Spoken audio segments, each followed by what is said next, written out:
Just a short snippet of today's class around content marketing to help association staff and association marketers understand how content marketing can fit into their strategies. And of course, the Association Digital Marketing Certificate course is sponsored by Association Analytics, Feather, Open Water, Prop Fuel, and my company, Ricochet.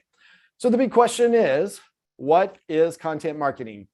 And I'll admit, I talked about content marketing a lot in my old job, but we always were kind of wishy-washy on how we defined it. And so it's been important as you start to develop content strategies to define and explain exactly what content marketing means for your organization. So I have some kind of chapters or elements that I think are hallmarks for content marketing. Let's talk about content marketing. First, let's talk about why you need content marketing, then we're going to explain what it is. So in past classes, we have talked about CTAs. Folks, tell me, what is a CTA? You cannot graduate from this class. I will not let it happen until you can tell me what a CTA is. Tell me in the chat, what's a CTA? This is like fundamental 101 stuff you need to know. There we go. I see it all. Fantastic. That's right. Call to action. So we've talked about calls to action like join now, enroll now, register now. I don't know how many emails, how many direct mail pieces I've written where I use these exact three CTAs. These are like pretty much my favorites. Join now, enroll now, register now. But that doesn't always work, right? Sometimes people, well, they're just not that into you. And so we're going to take a fun detour right now. Does anybody remember this movie? Does anybody remember this movie? It's called He's Just Not That Into You. It's from 2009, and I don't think that, I think it's a little misogynistic to say he's not that into you. Like, totally, she could not be that into you either. And so I think these days we'd say they're just not that into you. So I watched a little snippet of this while I was getting ready for class the other day. It's not that bad. And look at all these actresses and actors that are in it. It has Drew Barrymore and Jennifer Aniston. And this is Bradley Cooper, who looks like he's like 19 in the poster there. Jennifer Connelly's in it. I don't know who this guy is. I see him a lot. I think he used to do like Apple commercials. But it is an all-star cast. So they would never be able to afford to make this movie with all these big stars today. They all went on. Scarlett Johansson's in there. Yeah, Justin Long, somebody's got it. So this one actually this weekend might be worth cracking open and taking a look at it again. And if you do, I would love it if you would say, you know what? There's some good marketing strategy learnings from this class. What would we do when they're just not into this? So as marketers, we're responsible for making our customers into us so that they will transact with us. Sometimes they are not into us, and that's when content marketing comes into play. With content marketing, we are trying to get them to fall in love with our company by enticing them, not by pummeling them with CTAs. And I see a lot of positive reviews for this movie. So I actually may like crank it out. I've got a long plane ride this weekend, so I may put that on my laptop and watch it myself. All right. If you have a lead that is just not that into you, which of these categories are they? Are they a cold lead, a warm lead, a hot lead, or a happy member? What are they? They're not into you, so which are they? Maddie says cold. Jordan says cold. Christy says cold. Amanda says cold, and they are all correct. You're all correct. When we talk about leads in terms of like the affinity for our product, and when they are cold, they are not into you. And then it's like stepwise improvements along the evolutionary scale as they become more and more into you. And we are going in content marketing. What we don't do is just keep telling them our features and our benefits and join now, and then send them another email and do it all again. With content marketing, we are going to give them some valuable content. So this is like showing up. So you've got a date scheduled and they're not into you. They're just not that into you. Content marketing is the equivalent of showing up at that door with the roses in hand. You got a little gift. You want to like ease into it. Actually, maybe roses is a little bit much in 2021. I don't know. You guys tell me.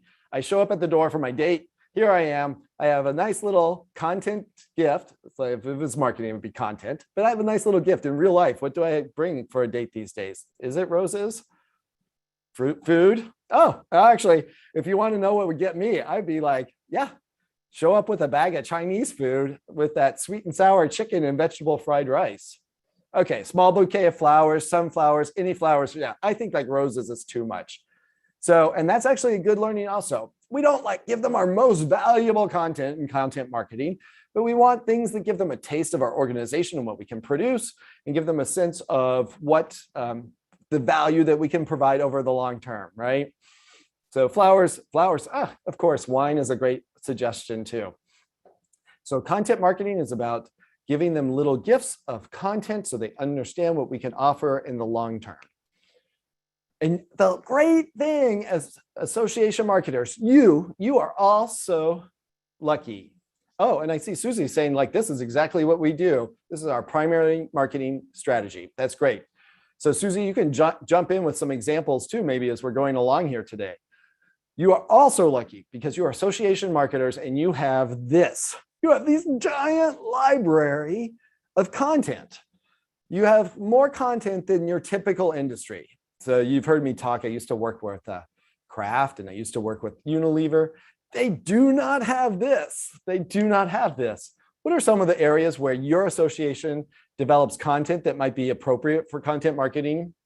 What are some of the zones you would go looking for? A blog, there we go. Conferences, newsletters, publications, webinars, videos, podcasts. We're going to talk about podcasts later. I knew podcast was going to come up today. We're going to talk about it. I'm down on podcasts and I'm going to talk to you why, and we're going to debate it. Regional meetings. Here's somebody saying, look, our archives are crazy. We have all of this. And in fact, you do. So you are marketers sitting, like you're kind of sitting on this. This is an incredible library. I don't recall where it is. It is not in Chicago, New York, or Miami. I'm certain about that. But it is just rows and rows of content that you can pluck from to repurpose for your marketing efforts. And you are going to pull that content to warm up those leads. And I saw somebody just put in the chat their little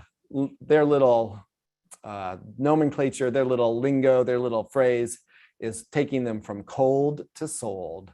Cold to sold. So Jennifer has a good question, and we're going to jump into this. I'm going to tackle that right after I go through this slide, Jennifer. That's great. So I want to have a lot of debate and discussion around content marketing. So content marketing is about solving a prospect's needs with your high value content from that library we just looked at, delivering that public content during a defined period. So I'm not saying take all of your content and make it publicly available forever. In a previous class, we talked about the importance of member gates. What I am telling you, though, is that you're going to need to make some of this public-ish for a period. We're going to talk about that. Jennifer kind of has a little bit of a question around that. Then we are going to do this over time so that we build a trusted relationship.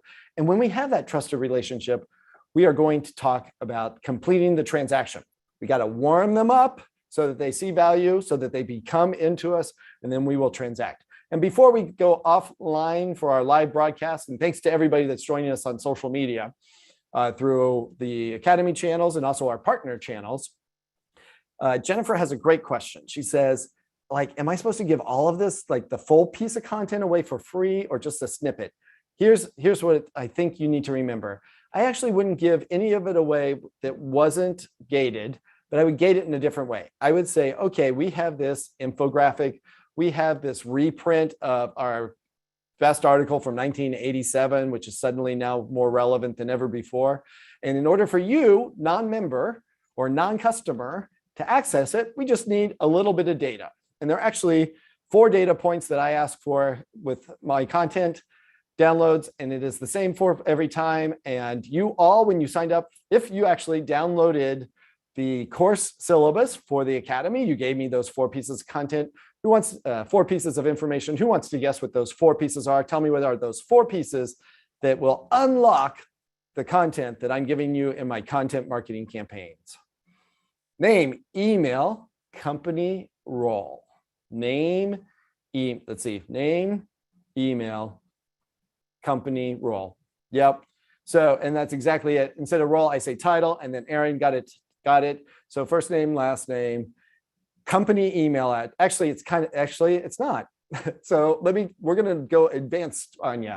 It's first name, last name. So name, work email address. So I actually filter out, I don't allow free email addresses like Gmail to be used for content downloads, because our advanced marketing automation, HubSpot or Salesforce Marketing Cloud or Eloqua, they allow you to pull that work email address and figure out what company you were with and use publicly available data to give us the annual revenue and the industry specifics and more.